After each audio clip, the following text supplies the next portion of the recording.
see what's over here.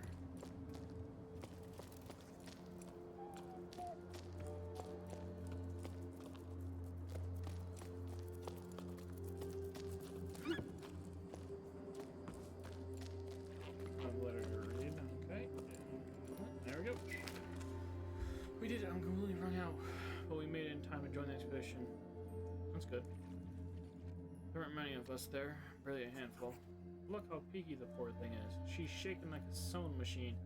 I felt so far from home. The tone was more encouraging than mocking. My efforts had been acknowledged and appreciated. I was out of breath to reply, but a new emotion rose inside me. I was proud to have made it this far.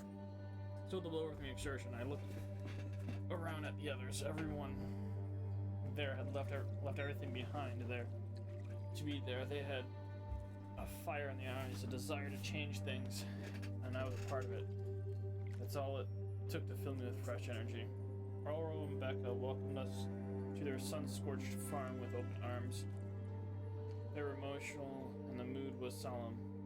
They were the last farmers left in these parts, and they're the ones who put together this expedition.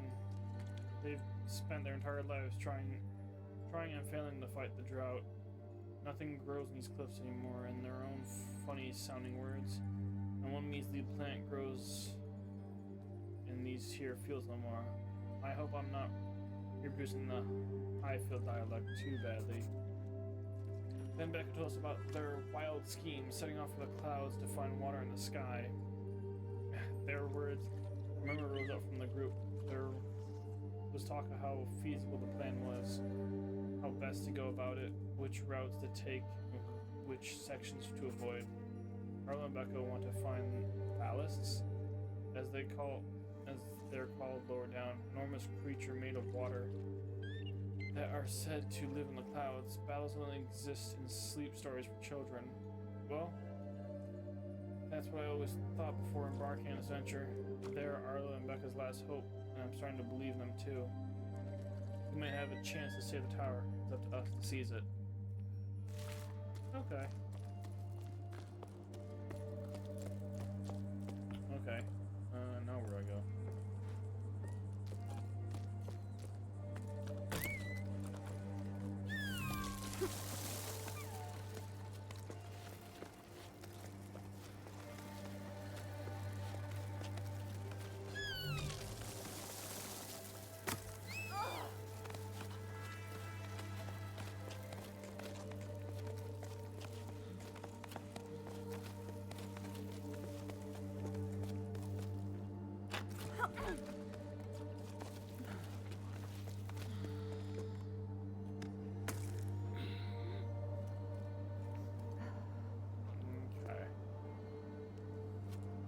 That's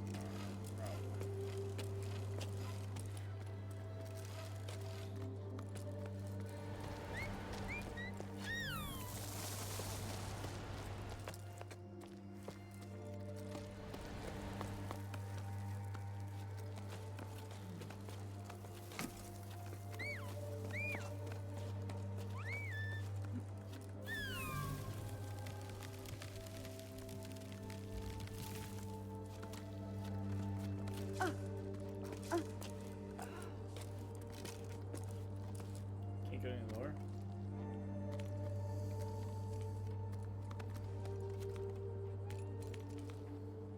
So it looks like I might have to go up and down.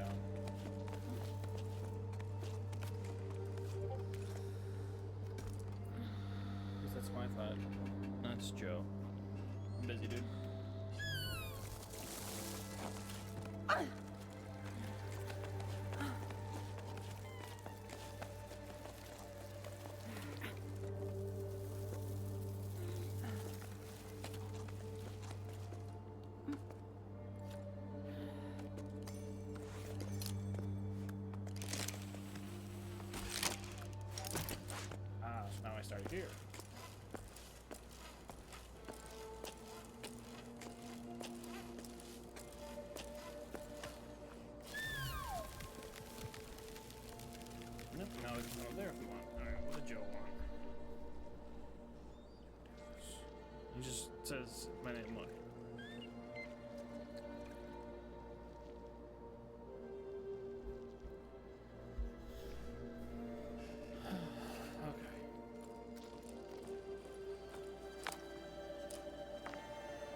control of my recording immediately. Which I am. Okay, so I can't do anything. Alright, up we go.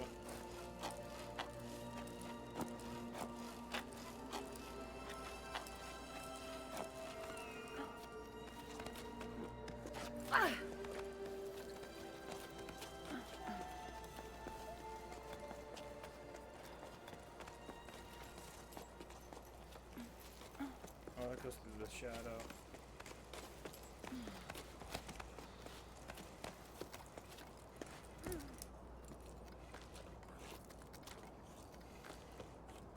I don't see anything here.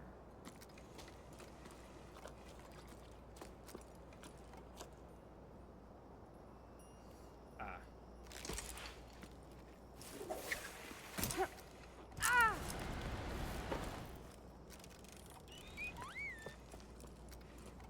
Okay, that looks like something I want to do.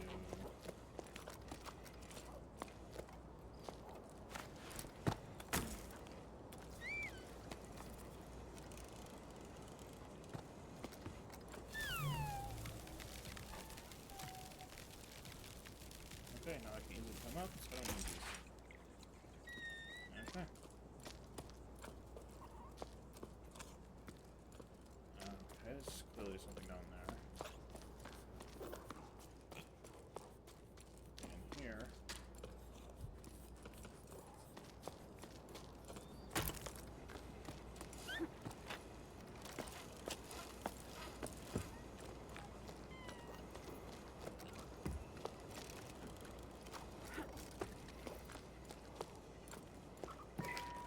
Close permanently or until the sun starts moving it. Nothing below this point.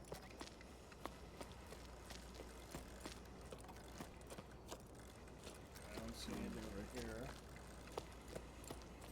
Is there anything in here?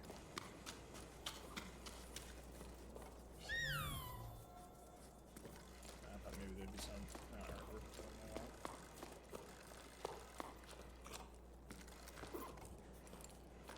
I don't see anything. It's cool how it gets caught around the tables too. It actually has like physics. Alright. There we go.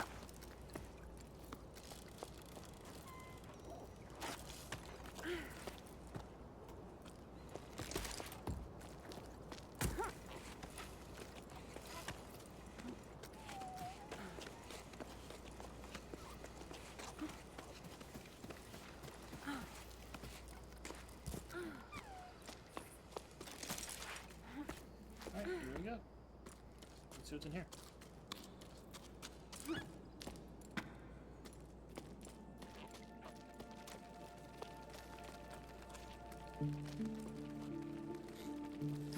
Little creatures are weird.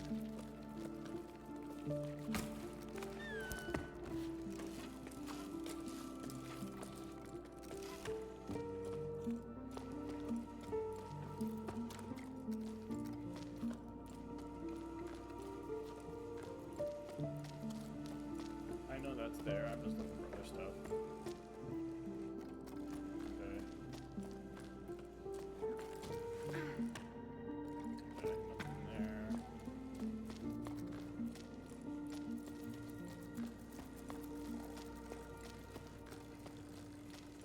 Nothing there.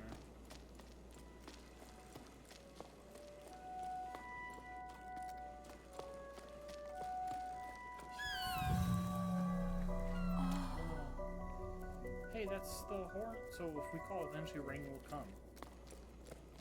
It just starts to rain.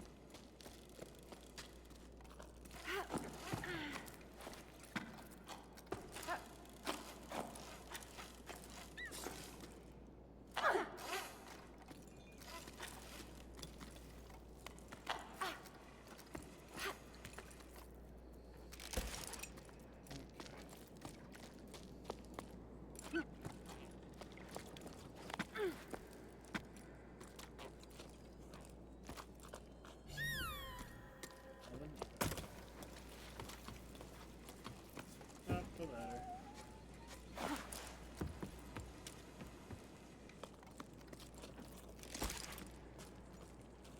He's used to the water in them, I guess.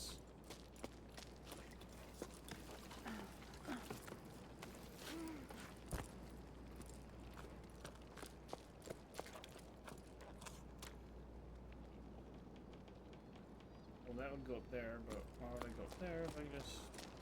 First, let me check out here. Looks like I can go down there. Should I test it?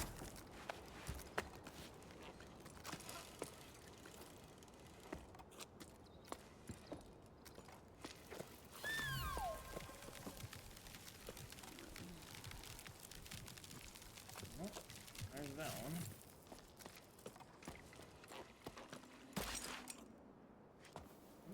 Guess I have to come back up now.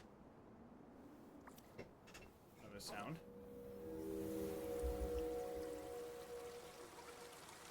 They're playing the water fountain.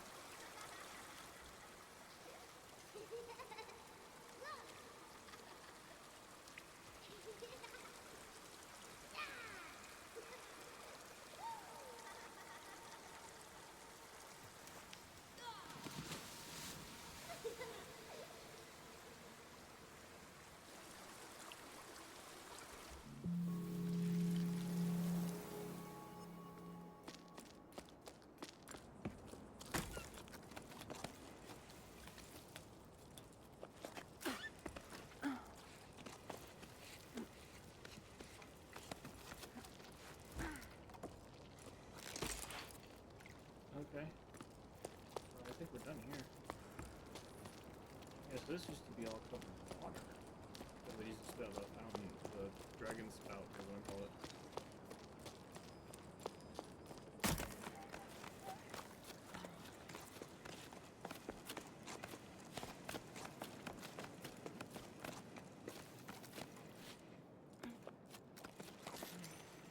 Oh.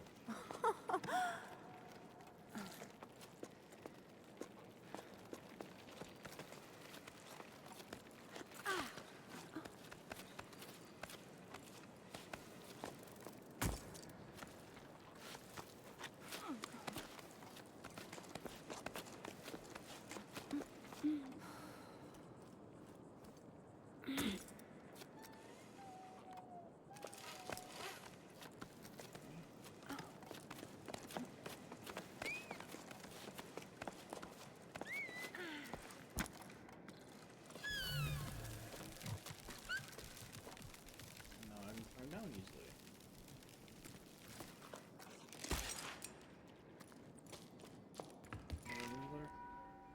There's many people climbing down from the heights. I feel like a fish swimming upstream, like the stories before the Jusant, who rose and fell with the tides. I remember hearing the old schooners describing enormous waves, ones that drove people upward with each high tide.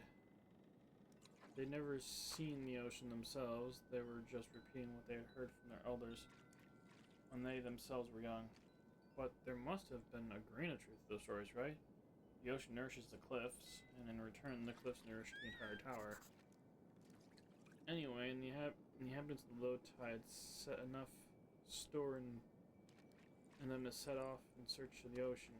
However, too, should we try to hook the lost water? In a way, yes, but not by going with the flow.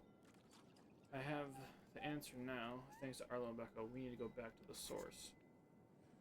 We share our shady spot with a man named Zoe. He was on his way down to the plain and tried to convince us to go with him. Why stay? He didn't understand why we wouldn't go. You won't get nothing out of these fields no more. The earth ain't worth a blessed thing. He grabbed a fistful of dust and held it up as proof. And so I continued. On his way, we prolonged our break, dreading having to go back out into the blazing sun. I refuse to believe him. Ever since we set off, I feel like I'm rediscovering the tower. Like I've never truly looked at it or listened to it before. My perspective is changing. The higher we go, the higher we go. I'm sure we're on the right track. Okay. That was the way down.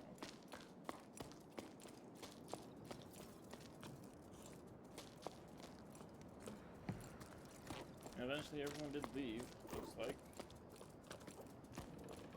So, let's go this way.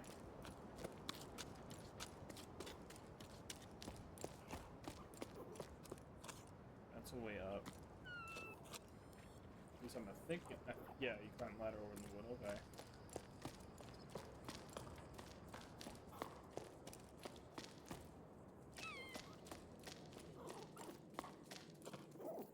Another one of those wheel things.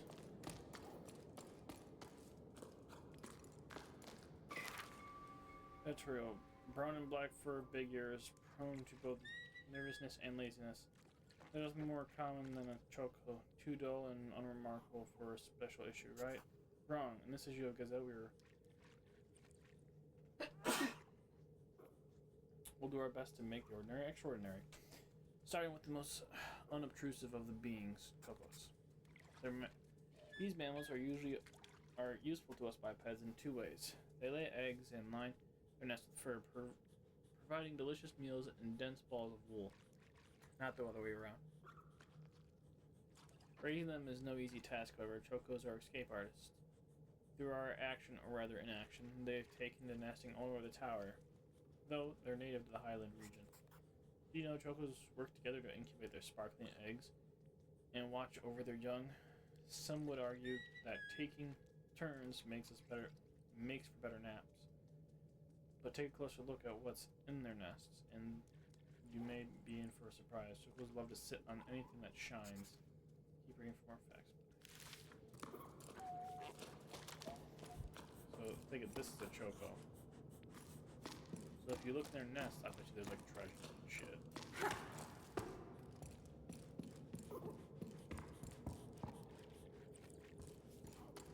Okay.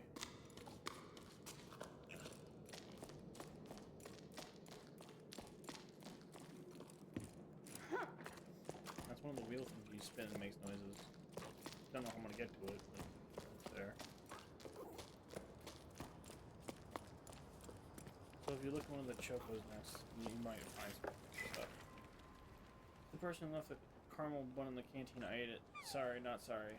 There's no one around here anymore anyway. Yes.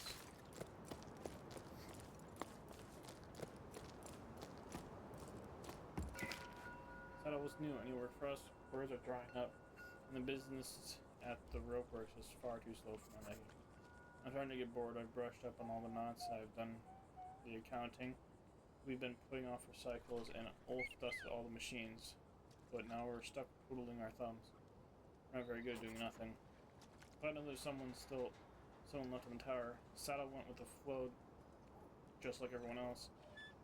I don't really see what they're expecting to find in the desert. It's not like the sun's going to budge any more than it already does. It does here. So it looks like the sun hasn't been, like, consecutively just a day. No need for new ropes, but you're welcome to come by whenever you like. You'll soon get used to doing nothing. You'll see. It suits us anyway. We have more time for each other. I'm just gonna bet if they allowed you in these houses, you would see just bones of dead people. Like the old folks that they left behind.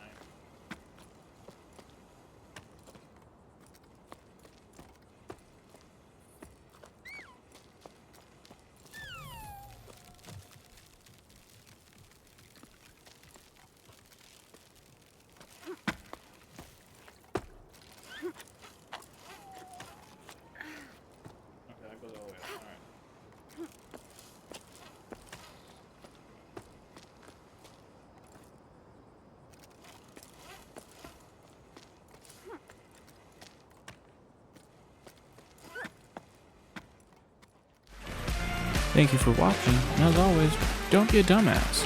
That's my job. Thanks, name. Stupid Doofus, logging off.